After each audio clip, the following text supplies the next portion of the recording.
Hello friends, നമ്മുടെ HSA 2016 വന്ന ഒരു ക്വസ്റ്റ്യൻ ആണിത്. n of a is equal to 10, n of b is equal to 6, n of c is equal to 5, a, b, c എന്നിവയ്ക്ക് പൊതുവായി ഒരംഗം പോലുമില്ല എങ്കിൽ n of a union b union c is equal to dash. നമുക്ക് 4 options ഉണ്ടായിരുന്നു. ഇത് ഏത് ചാപ്റ്ററിനെ base ചെയ്താന്ന് എല്ലാവർക്കും മനസ്സിലായിട്ടുണ്ടാകും. Set എന്ന ചാപ്റ്റർ ആണ്. അപ്പോൾ ഇവിടെ number of elements in A എന്ന് പറയുന്നത് 10 ആണ്. Number of elements in B is equal to 6 ആണ്. Number of elements in C എന്ന് പറയുന്ന സെറ്റിൽ 5 എലമെന്റ്സ്. ഇവയ്ക്ക് പൊതുവായി ഒരു അംഗം പോലുമില്ല. ദാറ്റ് മീൻസ് ഇന്റർസെക്ഷൻസ് ഒന്നുമില്ല. അങ്ങനെയാണെങ്കിൽ നമുക്ക് എ യൂണിയൻ ബി യൂണിയൻ സിന്റെ എലമെന്റ്സിന്റെ എണ്ണം കണ്ടുപിടിക്കാൻ വളരെ എളുപ്പമാണ്. A intersection B M T set ആണ്. എ ഇന്റർസെക്ഷൻ സിയും എം ടി ആണ്. ബി ഇന്റർസെക്ഷൻ സിയും എം ടി ആണ്. അതുകൂടാതെ A intersection B intersection C also an empty set. So number of elements in A union B union C അത് നമുക്ക് easy ആയിട്ട് calculate ചെയ്യാം. n of A plus n of B plus n of C.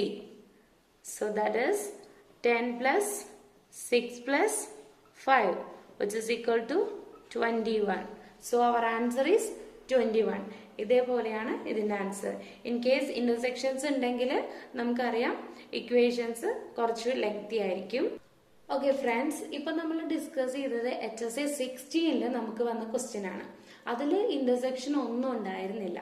ഇനിയിപ്പോ പുതിയ നമ്മുടെ HSA എക്സാമിന് വരുന്നത് അല്ലെങ്കിൽ ഏതെങ്കിലും ഒരു PSC എക്സാമിന് വരുന്നത് ഇന്റർസെക്ഷനെ ബേസ് ചെയ്തിട്ടുള്ള ക്വസ്റ്റ്യൻസ് ആണെങ്കിൽ നമ്മൾ യൂസ് ചെയ്യണ ഇക്വേഷൻസ് എന്ന് പറയുന്നത് നമ്മുടെ മെയിൻ ഇക്വേഷൻസ് രണ്ടെണ്ണമാണ്.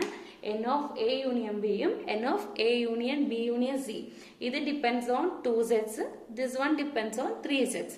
അപ്പോൾ ഈ ഒരു ഇക്വേഷൻ നമ്മൾ ബൈ ഹാർട്ട് ചെയ്തിട്ടുണ്ടെങ്കിൽ നമുക്ക് എങ്ങനെ വന്നാലും ക്വസ്റ്റ്യൻസ് ചെയ്യാനായിട്ട് പറ്റും. n of A union B എന്ന് പറഞ്ഞാൽ എന്താ? n of A plus n of B minus n of A intersection B ആണ്.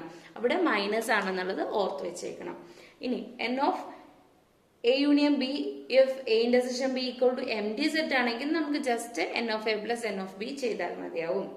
അതേപോലെ തന്നെ ഇനി 3 സെറ്റ്സിന്റെ കേസ് ആണെങ്കിൽ ഇവിടെ നമുക്ക് പ്ലസ് മൈനസിന്റെ ഒരു കോമ്പിനേഷൻ വരുന്നുണ്ട്.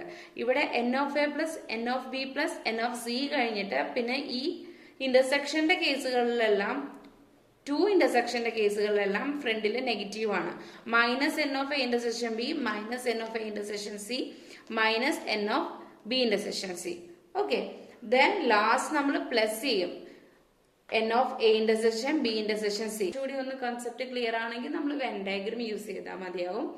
ഇപ്പൊ നിങ്ങൾ ഇക്വേഷൻസ് ബൈ ഹാർട്ട് ചെയ്ത് വെക്കുക. ഇനി നമുക്ക് ഇതിന്റെ തന്നെ കുറച്ച് കാര്യങ്ങളും കൂടി നോക്കാം. യു എന്ന് പറഞ്ഞാൽ നമ്മൾ പഠിച്ചിരിക്കുന്നത് യൂണിവേഴ്സൽ സെറ്റ് എന്നാണ്. യൂണിവേഴ്സൽ സെറ്റ് അതായത് ഇപ്പോൾ നാച്ചുറൽ നമ്പർ ഒരു യൂണിവേഴ്സൽ സെറ്റ് ആയിട്ട് എടുത്തു കഴിഞ്ഞാൽ അതിൻ്റെ ഉള്ളിൽ കുറേ സബ്സെറ്റുകൾ നമുക്ക് കണ്ടുപിടിക്കാൻ പറ്റും. Even numbers, odd numbers, multiple of 3, multiple of 5 അതൊക്കെ അതിന്റെ സബ്സെറ്റുകളാണ്. അപ്പോൾ യൂണിവേഴ്സൽ സെറ്റ് എന്ന് പറയുന്നത് നമ്മുടെ ഒരു സൂപ്പർ സെറ്റ് എന്ന് പറയാം. അപ്പോൾ ഇവിടെ ഇപ്പോൾ കുറച്ച് ഇക്വേഷൻസും കൂടി തന്നിട്ടുണ്ട്. യു എന്ന് പറയുന്ന യൂണിവേഴ്സൽ സെറ്റിന്റെ സബ്സെറ്റ് ആയിട്ട് വരുന്നത് A, B, C അങ്ങനെ കുറെ സെറ്റുകൾ ഉണ്ടെങ്കിൽ നമുക്ക് n of A complement. A complement എന്താന്ന് ഓൾറെഡി അറിയായിരിക്കും. എ എന്ന് പറയുന്ന സെറ്റിന്റെ കോംപ്ലിമെന്റ് എടുക്കുക എന്ന് പറയുന്നത് U മൈനസ് A ആണ്. യൂണിവേഴ്സൽ സെറ്റിൽ നിന്ന് എയിലുള്ള എലമെന്റ്സിനെയൊക്കെ നമ്മൾ ഡിലീറ്റ് ചെയ്ത് കളയും. അപ്പോൾ n of A കോംപ്ലിമെന്റ് കാണാൻ വേണ്ടിയിട്ട് number of elements in U minus number of elements in A ചെയ്താൽ മതി. അതേപോലെ തന്നെ n of B കോംപ്ലിമെന്റ് കണ്ടുപിടിക്കാൻ എന്ത് ചെയ്യും? Number of elements in U minus number of elements in B ചെയ്താൽ മതി. ഇനി നമ്മൾക്ക് റെയർ ആയിട്ട് വരുന്ന ഒരു ക്വസ്റ്റ്യൻ ആണ് n of A minus B. A minus B എന്ന് പറഞ്ഞാൽ എന്താ? A എന്ന് പറഞ്ഞ സെറ്റിലുള്ള എലമെന്റ്സും ബിയിൽ ഇല്ലാത്ത എലമെന്റ്സും എയിലുണ്ട് പക്ഷേ ബിയിൽ ഇല്ലാത്തതും. അപ്പോൾ n of A minus B കണ്ടുപിടിക്കാനായിട്ട് നമ്മൾ യൂസ് ചെയ്യുന്ന equation n of A minus n of A intersection B ആണ്. ഇത് കുറച്ചുകൂടി ഒന്ന് ക്ലിയർ ആയിട്ട് ബൈഹാർട്ടം ചെയ്യാണ്ട് ഓർത്തിരിക്കാൻ വേണ്ടിയിട്ട് നമുക്കൊരു ജസ്റ്റ് വെൻ ഡയഗ്രത്തിന്റെ ഒരു റെപ്രസെന്റേഷൻ ഞാൻ കാണിച്ചു തരാം. ഇതാണ് നമ്മുടെ സെറ്റ് എ എന്ന് പറയുന്നത്. ഇത് നമ്മുടെ ബി എന്ന് പറയുന്ന സെറ്റ്. ഇതെന്താണ്? എ ഇന്റർസെക്ഷൻ ബി ആണ് അല്ലെ. നമ്മുടെ എ മൈനസ് ബി എന്ന് പറയുന്ന പോർഷൻ ആണ് ഇത്. ഇതാണ് നമ്മുടെ എ മൈനസ് ബി. ഇതെന്ന് പറയണത് B minus A, B minus A, ഇത് ഇത്രയും പോർഷൻ കേട്ടോ, ഇങ്ങനെ. അപ്പോൾ ഇനി നമുക്ക് കണ്ടുപിടിക്കേണ്ടത് എ മൈനസ് ബി ആണെങ്കിൽ നമ്മൾ എന്ത് ചെയ്യും, ഈ ഫുൾ സെറ്റ് എയിൽ നിന്ന് നമ്മൾ ഈ ഒരു പോർഷൻ, അതായത് എ ഇന്റർസെക്ഷൻ ബിനെ നമ്മൾ എന്ത് ചെയ്യണം, മൈനസ് ചെയ്ത് കളയണം. അപ്പോൾ N of A minus B കണ്ടുപിടിക്കാനായിട്ട് N of A minus N of A intersection B ചെയ്താൽ മതി. ഇതൊക്കെയാണ് മെയിൻ ആയിട്ട് നമ്മുടെ നമ്പർ ഓഫ് എലമെന്റ്സ് വെച്ചിട്ടുള്ള ക്വസ്റ്റ്യൻസ് വരാവുന്നത്. ഓക്കെ, നമുക്ക് അടുത്ത ക്വസ്റ്റ്യൻ നോക്കാം. ഇതും നമ്മുടെ സെറ്റ് എന്ന ചാപ്റ്ററിലെ നമ്പർ ഓഫ് എലമെന്റ്സിനെ ബേസ് ചെയ്തിട്ടുള്ള ക്വസ്റ്റ്യൻ ആണ്. N of A is equal to 4, N of B is equal to 7 എങ്കിൽ എൻ ഓഫ് എ യൂണിയൻ ബിയുടെ ഏറ്റവും കുറഞ്ഞ വിലയും കൂടിയ വിലയും എത്ര? നമുക്ക് ഈസിയാണ് ഈ ക്വസ്റ്റ്യൻ, പക്ഷെ പെട്ടെന്ന് നമുക്ക് മൈൻഡിൽ ഇത് വരണമെന്നും ഇല്ല. അപ്പൊ നമുക്കിപ്പോ ഓൾറെഡി നമ്മളിപ്പോ കണ്ട ഇക്വേഷൻ തന്നെ യൂസ് ചെയ്താൽ മതി. എൻ ഓഫ് എ യൂണിയൻ ബിന്റെ ഇക്വേഷൻ എന്താണ്? N of A plus N of B minus N of A intersection B. Equation മതി നമുക്ക് ഇതിന്റെ ആൻസർ കണ്ടുപിടിക്കാനായിട്ട്. നമ്മളോട് ചോദിച്ചിരിക്കുന്നത് മാക്സിമം വാല്യൂ മിനിമം വാല്യൂ എന്താണ് എൻ ഓഫ് എ യൂണിയൻ ബിയുടെ. ഇവിടെ ഇന്റർസെക്ഷന്റെ കാര്യങ്ങളൊന്നും പറഞ്ഞിട്ടില്ല. ഇന്റർസെക്ഷൻ ഉണ്ടെന്നും പറഞ്ഞിട്ടില്ല, ഇന്റർസെക്ഷൻ ഇല്ല എന്നും പറഞ്ഞിട്ടില്ല. അപ്പൊ നമ്മൾക്ക് അത് വെച്ചിട്ട് തന്നെ നമുക്ക് ഇതിന്റെ ആൻസർ കിട്ടും. നമുക്ക് ഏറ്റവും വലിയ വാല്യൂ എന്ന് പറയുമ്പോൾ അതെന്തായിരിക്കും? ഈ ഒരു പോർഷൻ, അതായത് ഈ negative N of A intersection B എന്ന് പറയുന്ന പോർഷൻ 0 ആയാൽ തന്നെ നമുക്ക് മാക്സിമം വാല്യൂ കിട്ടും. അതായത് എ ഇന്റർസെക്ഷൻ ബി എന്ന് പറയുന്നത് എം ടി ആണെങ്കിൽ നമുക്ക് ജസ്റ്റ് എന്ത് ചെയ്താൽ മതി, N of A union B എന്ന് പറയുന്നത് N of A plus N of B ആയിരിക്കും. അപ്പൊ ആ ഒരു കൺസെപ്റ്റിൽ നമ്മൾ എടുക്കുവാണെങ്കിൽ നമുക്കിവിടെ ഓൾറെഡി എൻ ഓഫ് എന്റെ വാല്യൂ 4 ആണ്, എൻ ഓഫ് ബിന്റെ വാല്യൂ 7 ആണ്. That means 4 + 7 is equal to 11 ആണ് നമ്മുടെ മാക്സിമം വരാൻ പോകുന്ന വാല്യൂ. അതായത് A intersection B is equal to empty ആണെങ്കിൽ. അപ്പോൾ നമ്പർ ഓഫ് എലമെന്റ്സിന് എ ഇന്റർസെക്ഷൻ ബി എന്തില്ല, വാല്യൂ ഒന്നുമില്ല, അതിന്റെ വാല്യൂ 0 ആയിരിക്കും. അപ്പൊ നമുക്ക് ജസ്റ്റ് നമ്മൾ ആഡ് ചെയ്താൽ മതി. സോ മാക്സിമം വാല്യൂ വരുന്നത് 11 ആണ്.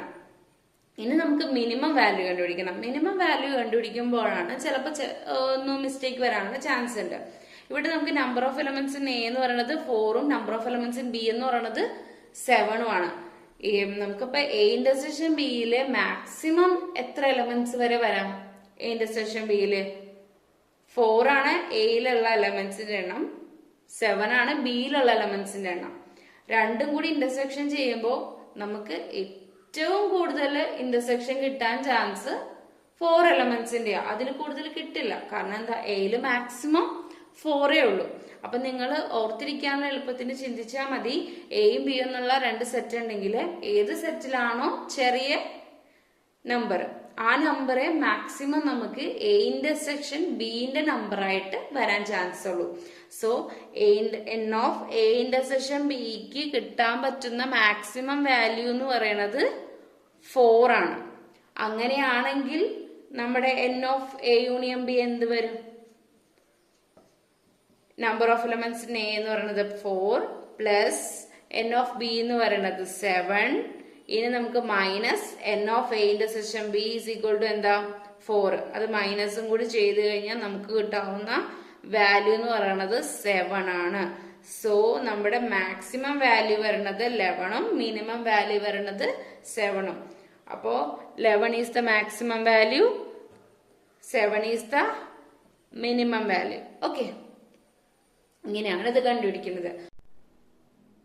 ഇനി എക്സസൈസ് 2016 വന്ന മറ്റൊരു ക്വസ്റ്റ്യൻ ആണ് ഏകാംഗ ഗണം ഏത്? കുറച്ച് ഓപ്ഷൻസ് ഉണ്ട്, അതിൽ നിന്ന് നമുക്ക് ഏകാംഗ ഗണം, നമുക്ക് ഈ മലയാളം ടേം പരിചയമില്ലെന്നേ ഉള്ളൂ, പക്ഷെ അതിന്റെ ഇംഗ്ലീഷ് പറഞ്ഞാൽ നിങ്ങൾക്ക് വേഗം മനസ്സിലാകും. ഏകാംഗ ഗണം എന്ന് പറഞ്ഞാൽ സിംഗിൾ ടൺ സെറ്റ് ആണ്. അപ്പൊ ഇതിൽ നിന്ന് നമുക്ക് ചൂസ് ചെയ്യേണ്ടത് 1 എലമെന്റിന്റെ സെറ്റ് ചൂസ് ചെയ്യാം. ഇപ്പൊ നമുക്ക് തന്നിരിക്കുന്ന ABC 3 ഓപ്ഷന് ബിൽഡർ ഫോം ആണ് കിടക്കുന്നത്. നമുക്കറിയാം സെറ്റ് റെപ്രസെന്റേഷൻ എങ്ങനെയൊക്കെ ഉണ്ട്, റോസ്റ്റർ ഫോമും ഉണ്ട് ബിൽഡർ ഫോമും ഉണ്ട്. ഇപ്പൊ ഇത് ബിൽഡർ ഫോമിൽ കിടക്കുവാണ്. ഫസ്റ്റ് വൺ നോക്കിയാൽ X such that mod X is equal to 10 where X belongs to Z എന്ന് പറഞ്ഞാൽ എന്താ, ഇന്റിജർ സെറ്റ് ആണ്. അപ്പൊ അതായത് ഇന്റിജർ സെറ്റില് നമുക്ക് mod X is equal to 10 കിട്ടാൻ പറ്റുന്ന പോസിബിൾ എക്സ് ഏതൊക്കെയാണ്? മോഡുലസിന്റെ മീനിങ് ഉള്ളിലുള്ള നെഗറ്റീവ് നമ്പർ ആണെങ്കിൽ അത് പുറത്തേക്ക് വരുമ്പോൾ അത് എന്തായിട്ട് മാറും? പോസിറ്റീവ് ആയിട്ട് മാറും.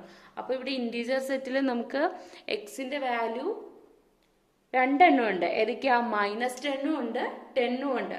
മോഡുലസ് -10ന്റെ വാല്യൂ നമുക്ക് എന്താണ്? 10 എന്നാണ്. അതേപോലെ മോഡ് 10ന്റെ വാല്യൂം എന്ത് തന്നെയാണ്? 10 തന്നെയാണ്. അപ്പൊ ഫസ്റ്റ് ഓപ്ഷന്റെ ആൻസർ ആയിട്ട് നമുക്ക് രണ്ട് വാല്യൂസ് ആണ് കിട്ടുന്നത്, -10ഉം 10ഉം. ഇനി സെക്കൻഡ് ഓപ്ഷനില് mod X is equal to 20 where X belongs to natural number. Natural നമ്പറിന്റെ കേസിൽ പോസിറ്റീവ് നമ്പേഴ്സും മാത്രമേ ഉള്ളൂ. അവിടെ നെഗറ്റീവ് 20ക്കൊന്നും ഒരു സ്ഥാനവും ഇല്ല. സോ നമുക്ക് പെട്ടെന്ന് തന്നെ ആൻസർ കിട്ടും, 20 ആണ് അതിന്റെ ആൻസർ. ഇപ്പൊ തന്നെ നമുക്ക് ഓൾറെഡി ആൻസർ കിട്ടി, സിംഗിൾട്ടൺ സെറ്റ് ഓപ്ഷൻ ബി ആണ്. എന്നാൽ ഇതും കൂടി നോക്കിയേക്കാം. x² is equal to 5 where X belongs to natural number. x² is equal to 5 എന്ന് പറയുമ്പോൾ എക്സിന്റെ വാല്യൂ എന്താണ്? +or- √5 എന്നാണ് നമ്മൾ പഠിച്ചിരിക്കുന്നത്. ഈ √5 എന്ന് പറയുന്നത് നമുക്ക് നാച്ചുറൽ നമ്പറിൽ ഇല്ല അല്ലെ, അത് റിയൽ നമ്പറിലുള്ളതാണ്. അപ്പോൾ ഇവിടെ നമുക്ക് വരുന്നത് എന്തെന്നാണ്? empty സെറ്റ് ആണ്. സോ സിംഗിൾട്ടൺ സെറ്റ് ഏതാണെന്ന് ചോദിച്ചു കഴിഞ്ഞാൽ ഓപ്ഷൻ ബി ആണ്.